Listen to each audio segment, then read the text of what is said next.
Hey, what's up, gamer? Skelemystyk.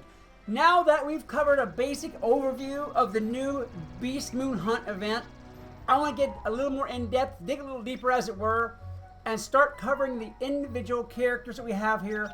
Kind of give you all a rating system as to, well, what I personally think are the better characters. Other YouTubers will have already given their opinions about this, and it is true that we're still in test realm, so things may change a little bit. But I have played at least all the available characters because the Ninja Pig and the Cyclops still aren't available for some odd reason. Anyhow, I've played all the other available characters and basically, kicked the tires and lit the fires on them and gave them a little run through to see how they worked out. And I have a pretty good idea of what I personally think are the better characters. I want to go ahead and review those now. The easiest way for me to do that is to go over here to the upgrades panel where they're all at, all in one place, and just go over them each one at a time. And at the end, we'll go from the top down to the bottom tiering system of the best to the worst. Let's go ahead and get in there now and start rating these just as they sit on the queue here. Okay, the Ice Colossus. As you can see, ice damage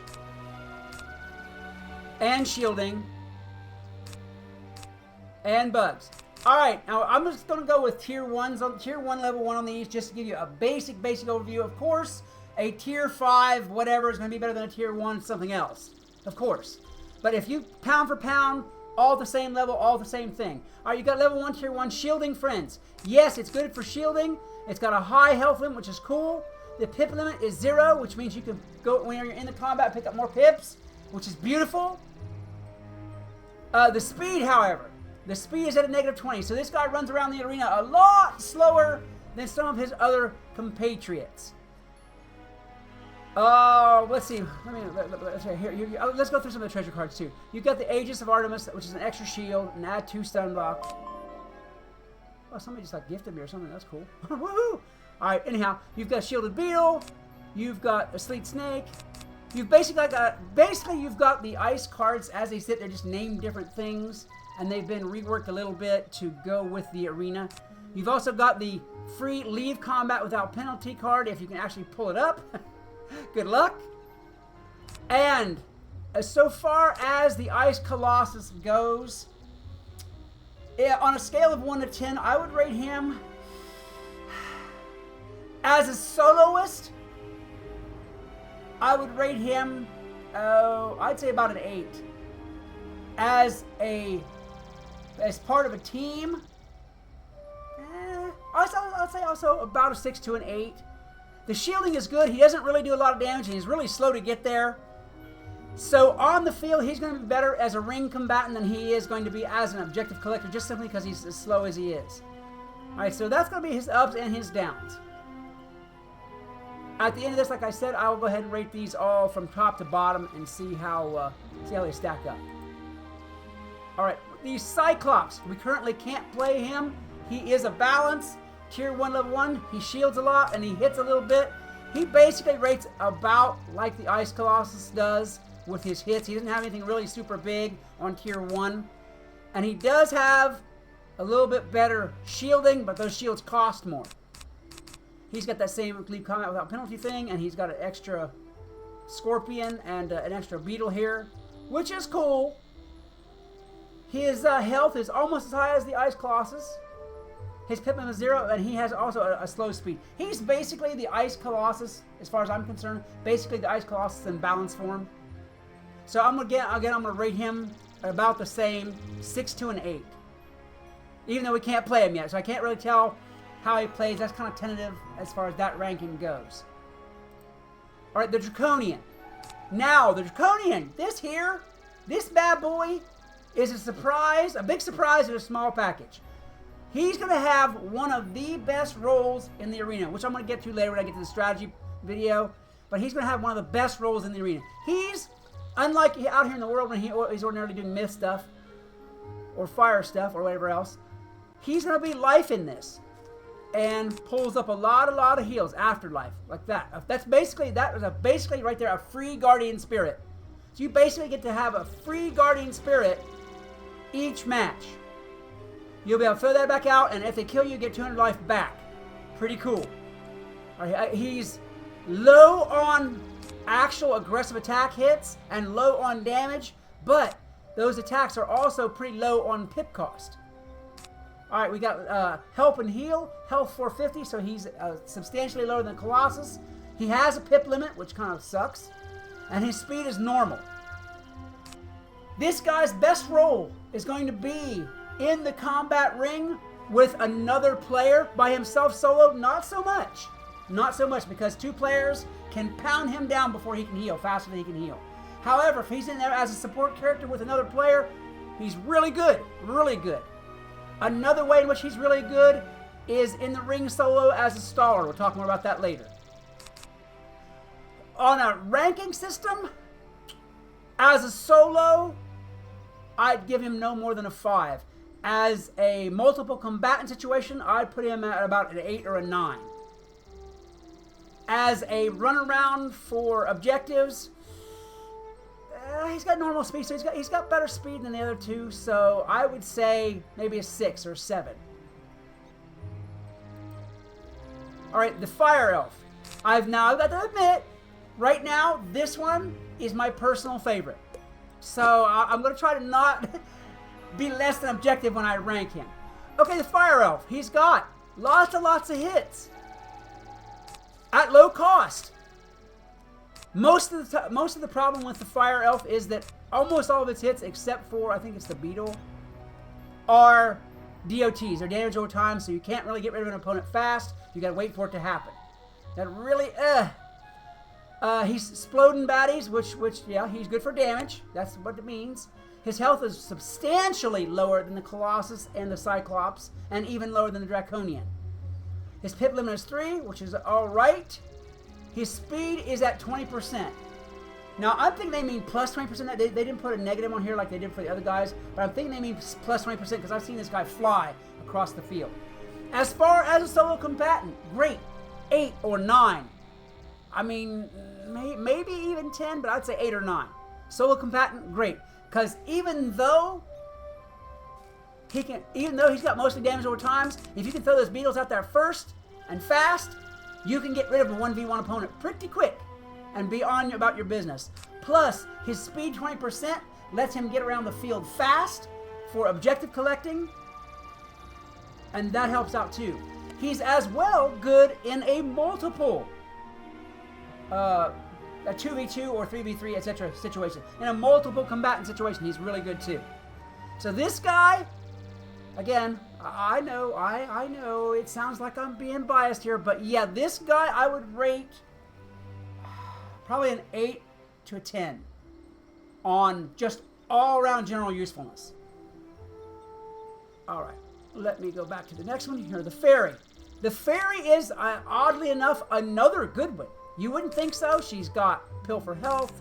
She's got a couple of attacks for 1 pip to 4 pips. She's got another 1 pip over here, which is DOT. But the thing about this Fairy, she's really well-rounded. She can get health back. She can steal life this way. She can do direct attacks. She can do damage over time. Very good as far as attacks go. Very good in solo. Pretty good in multiple. Trap and Thrash is true.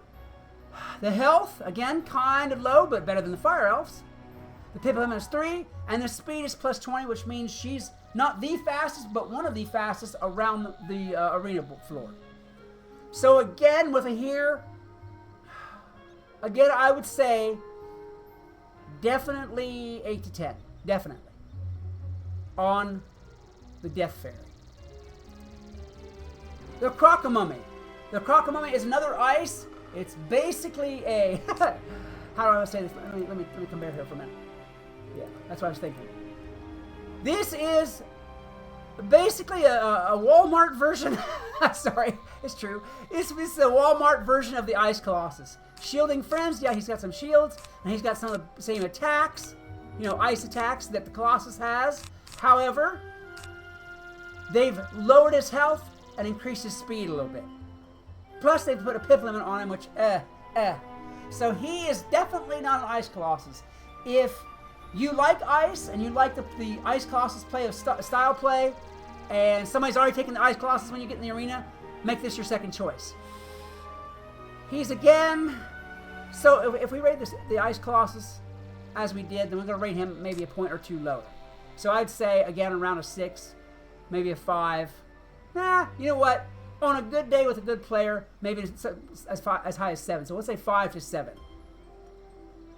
All right. Go on here. The Minotaur. The Minotaur, the big bad boy of the fire field. He is a super fire elf.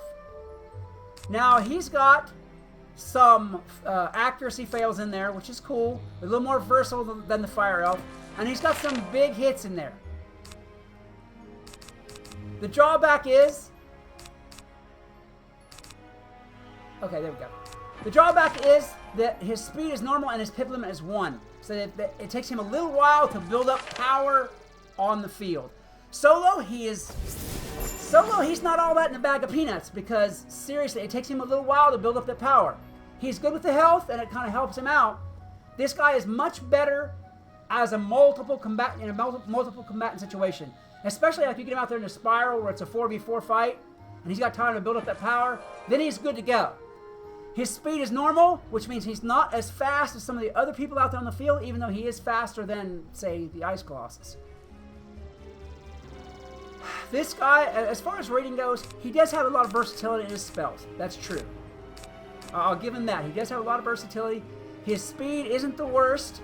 His health isn't the worst. The pip limit, though, and the amount of time that it takes to build up pips on his hits. The pip limit is really his biggest limiter. I would say in a solo situation, I'd put him at a 4 or 5. In a multiple situation, I'd put him at a 6 or 7. And an all-round, I would say a 5 or 6. The Ninja Pig. See, there we go again, saving the best for last. We cannot play, or at least as of yesterday, we couldn't play the Ninja Pig yet. So we've got some zero-cost hits, which was beautiful. Even if they are DOT, they're still zero cost. We've got some mixed in with some bigger hits, which is pretty cool. I can't tell you about his play style. Again, well, we can't play him yet, so I don't know. I can tell you from what he's got going on here, Curse and Destroy, his health is 450, so he's definitely better than the Fire Elf in health. The pip limit, not as good as the Fire Elf, and the speed, not as good as the Fire Elf. So, I would rate him somewhere between, I would say somewhere between the Fairy and the Fire Elf. I'd put him there if I have to play him. Again, this critique is kind of stilted because I don't have any play data on him. I haven't really played him. So I'm gonna put him in between, again, the Fire Elf and the Fairy. Just guessing from what he's got there. The Rat Thief. Now this one was recommended by some other YouTubers as the best character. Bob, I got some issues with that. My issues are, sure, he's got a pushback. And sure, he's got a summon minion. He's got some good hits. He does. I won't say otherwise. He's got some good hits. But he's got health 325, which is the same as the Fire Elf. Pip limit same as the Fire Elf, and he's not as fast as the Fire Elf. He also can't match everything else being the same with the Fire Elf. He can't match the Fire Elf in damage. I soloed 1v1'd a number of rats yesterday as the Fire Elf and pretty much cleaned their clocks. These minions, you'd think they would be really helpful in solo, but they're not. They're not. These minions, they'll cast accuracy fails, they'll cast damage fails, but that's really all they do. They don't hurt anything. By the time they get around to building up to doing anything, you've got their master killed and they're done. They doesn't really help any time. If you go against this rat in battle, do not fool with the minion. That minion is there to throw you off. Leave the minion alone, let him give you fails. Because the fails really don't stop you that bad. Go right for the rat, keep beating him down, and you'll find that he falls really fast for being one of the top rated characters.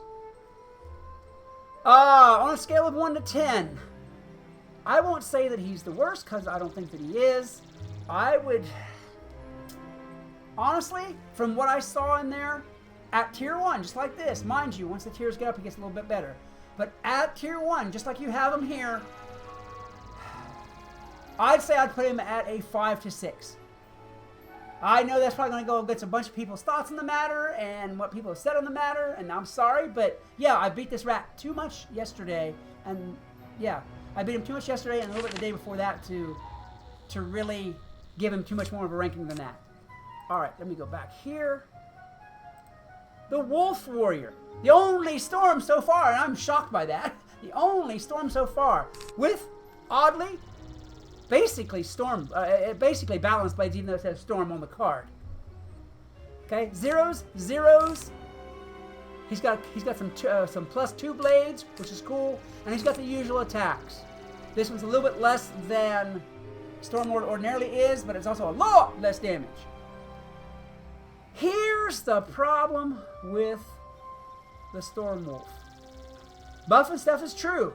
Health, he's a big buff, healthy guy. He's second only to the Ice Colossus. That pip limit, though, and that speed. Okay, that's why they choose to chop him down, because of the damage. He can do some big bad damage. No lie. He can. And he can last for a minute in a solo fight until he can build up those pips. So, don't discount the Stormwolf. He's slow, so you don't really want to use him as an objective runner. You really want to use him as a ring fighter. I mean, basically, like all storms are intended to be, ring fighters. Solo, like as I was saying again, he's got a good bit of health. So unless you can put a slam bam thank you ma'am on him really quick, he's going to hurt you. There's just no two ways about it. In solo and in multiple, he's tough. So I would put this guy at overall. Even though he's slow on objectives, and overall, and even though he's low on pips, and even though it takes a little bit of time for him to put up his power, even with those negatives, he's still a tough, buff, rough dude. So I would put him, I would say so far as the arena field goes, at a 7 or an 8 at least. Maybe even a 9 in some situations. All right, so that is my coverage pretty much of everything we've got here.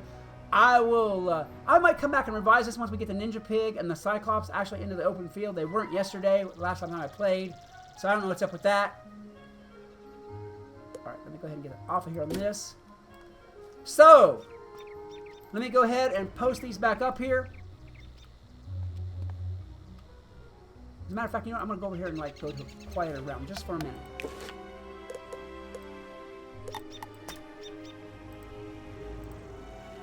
So I don't have people running in front of the board here. There we go. Alright, let's post these up and you'll see what I'm talking about.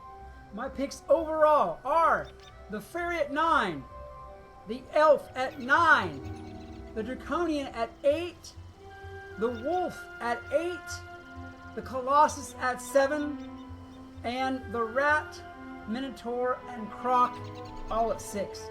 I've put a question mark next to the Cyclops and the Ninja Pigs because, well, I haven't been able to play them yet, and I really guessed at the earlier ratings based on what they had there in pips and speed and what have you. Alright guys, that is going to be it for my summary. If you agree, by all means leave a comment in the comment section below. If you don't, do that too. Alright, there you go. There you have it. That is my personal ranking system for the Beastmoon Hunt. Again, this is in test round. Things may change, but this is what I have to work with so far, and this is what I'm telling you guys. If you come in and play it, by all means, I hope I see you there. That'd be really great.